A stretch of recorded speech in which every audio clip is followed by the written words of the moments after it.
आपण जे पीठ आंबवायला ठेवलं होतं ते आपण चेक करूया। बापरे, हे कसं झालंय ते बघा। हा, एकदम मस्त झालेलं आहे।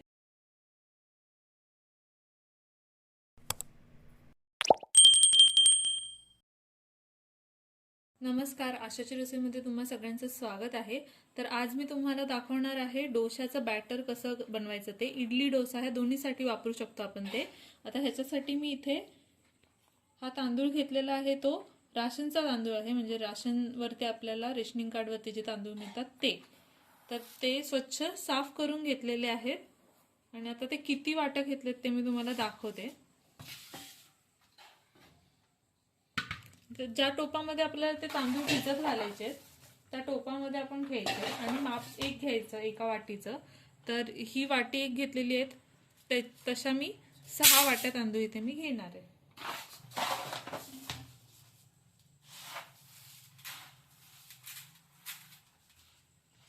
हे असंच माप घ्यायचं, म्हणजे पूर्ण प्लेन करून अशा 6 वाट्या, 2 वाट्या झाल्या। तर हे 6 वाटी तांदूळ घेतलेले आहेत। डाळ किती घ्यायची आता ते बघूया आपण। इथे उडदाची डाळ घेतलेली आहे मी। उडदाची डाळ सुद्धा ह्याच वाटीने मापून घ्यायची। तर आता 6 वाट्या जर घेतल्यात आपण तांदूळ, तर 6 वाट्यांसाठी 2 वाट्या उडदाची डाळ आपल्याला लागणार आहे। तर ही 1 वाटी, हे बघा, अर्धा किलो मध्ये 2 वाट्या बरोबर बसतात। 2 वाटी उडदाची डाळ घेतली। तर आता तुम्ही म्हणाल की ही उडदाची डाळ आणि तांदूळ मिक्स का केले नाहीये। तर उडदाची डाळ आणि तांदूळ वेगळे वेगळे जर भिजत घातले तर ते वाटायला सोपे जातात, कारण तांदूळ पटकन वाटून होतात आणि उडदाची डाळ वाटायला वेळ लागतो। तर ते वाटताना कसे वाटायचे ते सुद्धा मी तुम्हाला सांगणार आहे। आपण तांदळामध्ये जास्त पाणी घेतो आणि उडदाची डाळ वाटायला किती पाणी घ्यायचं ते सुद्धा मी तुम्हाला सांगते। पण आधी आपण हे तांदूळ आणि डाळ धुवून घेऊया। तर ही 3 पाण्याने स्वच्छ धुवून घ्यायचे, तांदूळ सुद्धा आणि डाळ सुद्धा।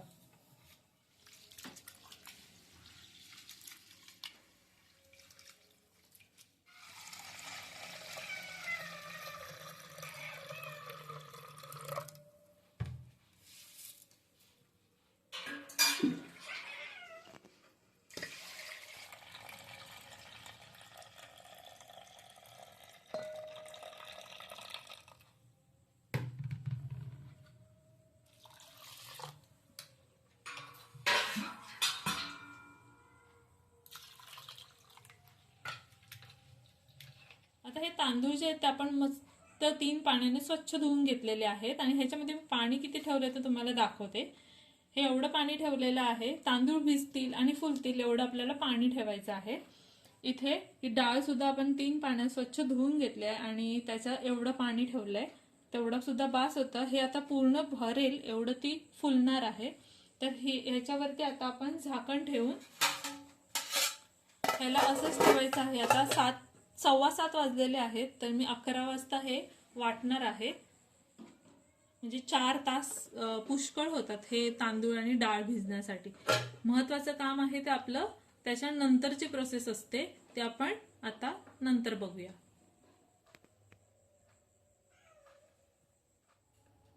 तर आता 11 वाजून गेलेले आहेत आणि आपण हे जे डाळ आणि तांदूळ भिजत ठेवलेले ते मी तुम्हाला दाखवते। हे बघा, डाळ बघा आपण किती कमी घेतलेली, आता ती फुलून बघा केवढी झाली, ती पूर्ण टोप भरलाय।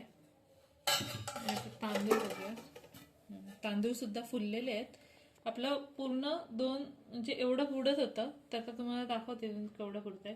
एवढंच फक्त आता पाणी राहिले शिल्लक, एवढे तांदूळ वाढलेले आहेत। तर आपण आता हे वाटून घेऊया। तर वाटताना आधी तांदूळ वाटायला घ्यायचे आणि मग डाळ वाटायची आपल्याला। आणि इथे मी एवढा मोठा डब्बा घेतलेला आहे, जो पूर्ण झाकण लावल्यावरती कुठूनही हवा जाण्याचे चान्सेस नसतात, एकदम पूर्ण टाईट बसतोय। तर हे मोठा घेण्याचं कारण असं की पीठ जेव्हा फुलतं तेव्हा खूप जास्त आंबलं की मग ते एकदम वरपर्यंत येण्याची शक्यता असते। खूप छोटा घेतलात तर ते बाहेर येऊ शकतं, मग त्यामुळे आधीच काळजी घ्यायची, मोठा घ्यायचा, ते थोडं वाढलं तरी ते डब्याच्या बाहेर येत नाही। आता आपण वाटून घेऊया। तर वाटताना पाणी जास्त घ्यायचं नाहीच,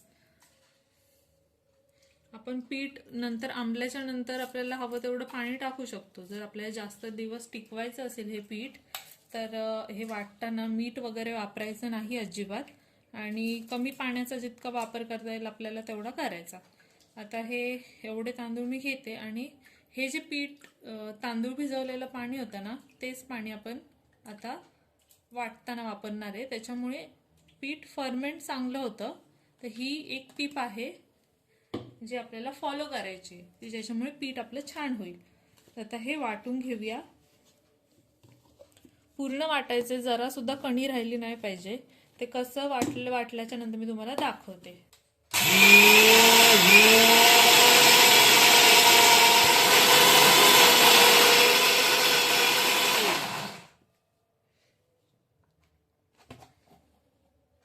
हे बघा, आता जी ही डाळ आपण घेतली असते ना, तर हे वाटायला खूप वेळ गेला असता.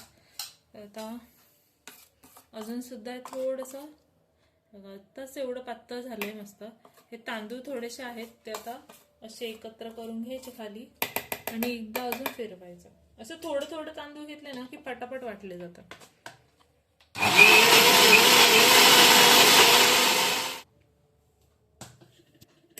काही आपली तांदळाचं एक बॅटरची एक बॅच झालेली आहे. बघा, इथे जरा सुद्धा तुम्हाला गुठळ्या किंवा तांदळाची पिठी सारखं असं दिसत नसेल. एकदम पातळ झालेलं आहे, एकदम पातळ असं मिश्रण करायचं. हे म्हणजे असं जर केलं ना, तर डोसे कुठेच तुम्हाला असं दाणेदार वगैरे वाटणार नाहीत. इडली सुद्धा छान होते अशी. तर असंच आपल्याला हे बाकीचे तांदूळ पण वाटून घ्यायचे. हे झालं की आपल्या डब्यामध्ये काढून घ्यायचं. हे बघा, आपण जे तांदूळ घेतले ते वाटून झालेत, आणि मी जास्त पाणी न वापरल्यामुळे ते घट्ट आहे पीठ. तांदूळ बघा व्यवस्थित वाटले जातात आणि पटकन वाटून होतात, म्हणून डाळ आणि तांदूळ कधी पण वेगळं वेगळं वाटायचं. आता आपण डाळ वाटून घेऊया. तर आता ह्या डाळीमधलं पाणी पूर्ण शोषून घेतलं डाळीने. तर आपल्याला जे तांदूळ भिजवलेलं पाणी आहे ते मी फेकलं नव्हतं, ते ठेवलंय मी. तर आता ते ह्याच्यामध्ये वापरून ही डाळ आपण वाटून घेऊया.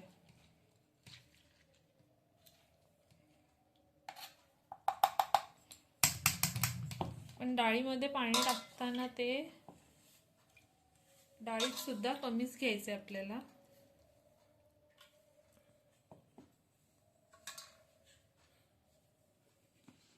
आणि एकदम स्मूथ पेस्ट बनवून घ्यायची डाळीची सुद्धा.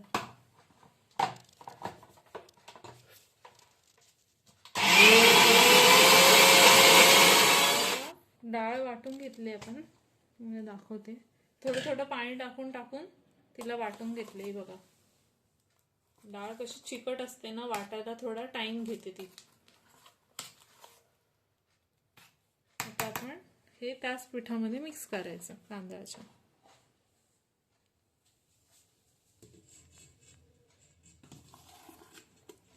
आधी आपण असं टाकून घेऊ फक्त.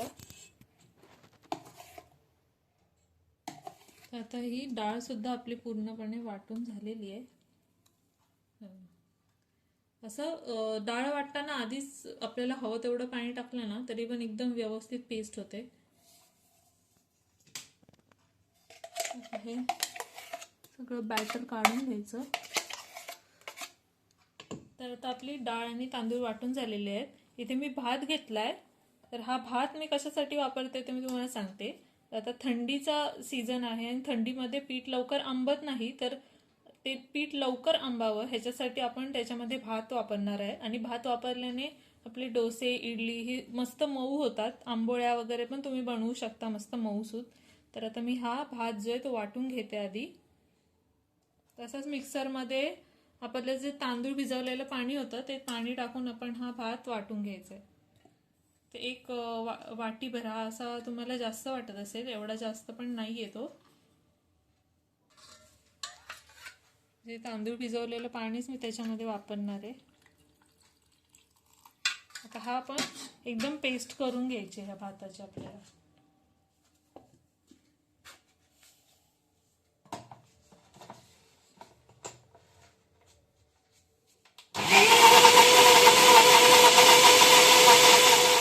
ही भाताची सुद्धा आपण मस्त पेस्ट करून घेतले, ती सुद्धा आपल्या पिठामध्ये टाकून घ्यायची आपल्याला.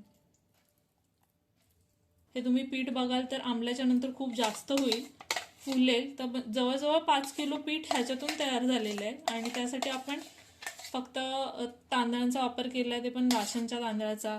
ते पण फ्रीमध्येच मिळतात कार्डावरती. आणि राहिला प्रश्न डाळीचा, तर डाळीसाठीच फक्त अर्धा किलो डाळ इथे वापरलेली आहे मी. तर अर्धा किलो डाळीसाठी एवढा काही खर्च येत नाही. तर तेवढ्यामध्ये आपलं एकदम मस्त चविष्ट पीठ तयार होतं. आणि हे हायजेनिक सुद्धा असतं, त्याच्यामुळे तुम्ही बेझिझक खाऊ शकता. आणि त्याच्यामध्ये सोडा वगैरे ह्याचा काहीच वापर आपण केलेला नाहीये, तर हे हेल्दी सुद्धा आहे. तुम्ही बिंदास हे खाऊ शकता. तर आता हे पीठ जे आहे ते आपल्याला मस्त मिक्स करून घ्यायचंय. तांदूळ, आपलं भाताचं मिश्रण आणि डाळ ही व्यवस्थित मिक्स झाली पाहिजे.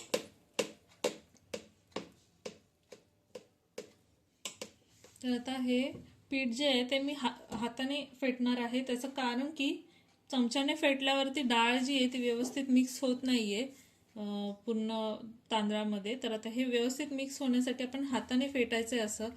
आणि ह्याचा अजून एक फायदा असा होतो की तुम्ही म्हणजे नॉर्मली मी बघितलेलं आहे, जे इडलीचं बॅटर आपण घेतो ना बाहेरून, ते लोक असे हाताने फेटतात, म्हणजे त्याच्याने जी फर्मेंटेशन प्रोसेस असते ती पटापट होते.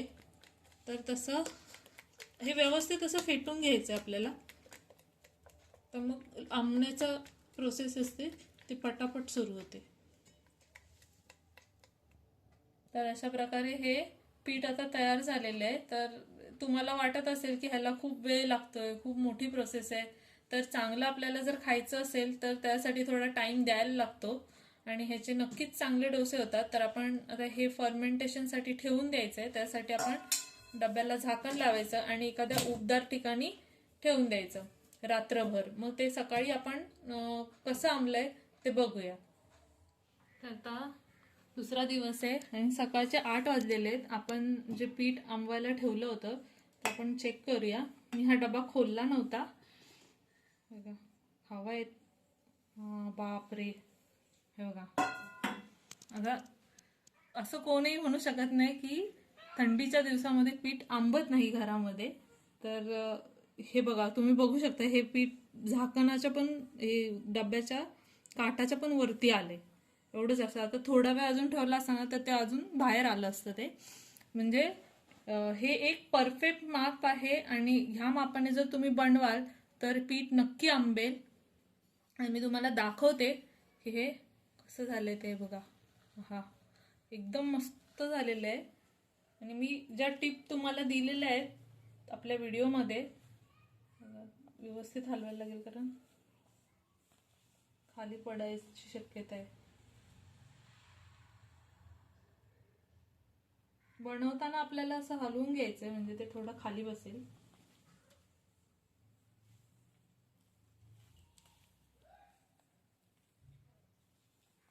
एवढं जास्त झालंय की ते त्या डब्यामधून पण हे बघा बाहेर येते.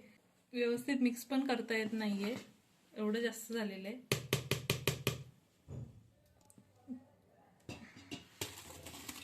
हे बघा फेसच किती आहे तुम्ही बघू शकता कसं आंबलंय ते व्यवस्थित.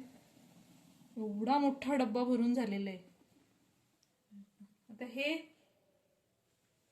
मीठ वगैरे आपण काय त्यामध्ये टाकलं नाहीये, त्याच्यामुळे आपण हे छोट्या छोट्या डब्यांमध्ये ट्रान्सफर करून फ्रीजमध्ये ठेवू शकतो. आणि ते चांगला आठवडाभर व्यवस्थित राहतं. बघा किती हलवलं तरी पण ते जास्त खाली बसत नाहीये. तयार आहे एकदम आपलं पीठ मस्त फुलून. हे तुम्ही हा व्हिडिओ पूर्ण बघितला असाल तर तुम्हाला ह्या पीठ बनवण्याच्या टिप्स कळाल्या असतील. तर त्या टिप्स वापरा आणि थंडीच्या दिवसातही मस्त आंबलेलं पीठ, डोश्याचं पीठ घरामध्ये बनवा. आणि ह्याच्या वेगवेगळ्या रेसिपी मी तुम्हाला दाखवणारच आहे. त्यासाठी आमच्या चॅनलला सबस्क्राईब करून ठेवा, बेल नोटिफिकेशन ऑन करा, म्हणजे तुम्हाला ह्याच्या पुढच्या रेसिपी सुद्धा कळतील की ह्याच्यापासून मी काय काय बनवणार आहे ते. तर हा व्हिडिओ जर तुम्हाला आवडला असेल तर व्हिडिओला नक्की लाईक करा, शेअर करा, आमच्या चॅनलला सबस्क्राईब करा. व्हिडिओ शेवटपर्यंत पाहिलात त्यासाठी खूप खूप धन्यवाद.